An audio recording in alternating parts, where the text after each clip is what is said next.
আপনি কি কখনো চিন্তা করেছেন যে মহিলাদের মাসিক কেন হয়? মহিলাদের মাসিক হওয়ার পিছনে আসল রহস্যটা কী আর আসল কারণটা কী? এগুলোর উত্তর লুকিয়ে আছে মহিলাদের প্রজননতন্ত্রের মধ্যে। অ্যাকচুয়ালি মহিলাদের প্রজনতন্ত্রের মধ্যে জন্মগতভাবে রয়েছে দুইটা ওভারি। আর এই ওভারির মধ্যে প্রতি মাসে তৈরি হয় ডিম্বাণু। আর এই ডিম্বাণু প্রতি মাসে 14 দিনের মাথায় মুক্তি পায় বা রিলিজ পায়, যেগুলোকে বলা হয় ওভুলেশন। আর এই 14 দিনের মাথায় বা 14 দিনের আশপাশ যখন কোনো মেয়ে তাদের পার্টনার বা তাদের হাজব্যান্ডের সাথে সেক্সুয়াল ইন্টারকোর্স করে, তখন সেক্সুয়াল ইন্টারকোর্স করার সময় ছেলেদের কাছে থেকে শুক্রাণু মহিলাদের যৌনপথের মাধ্যমে যাইয়া ডিম্বাণুর কাছে যা পৌঁছে, তখন এখানে মিশ্রিত হয়ে মহিলারা প্রেগনেন্সি।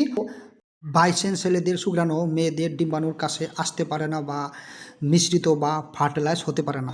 তখন কি হয়, যে মেয়েদের জরাই আছে, জরাইগুলা ভাঙতে শুরু করে, ভাঙার ফলে এখান থেকে রক্তপাত হয়। এইভাবে মহিলাদের মাসিক হয়।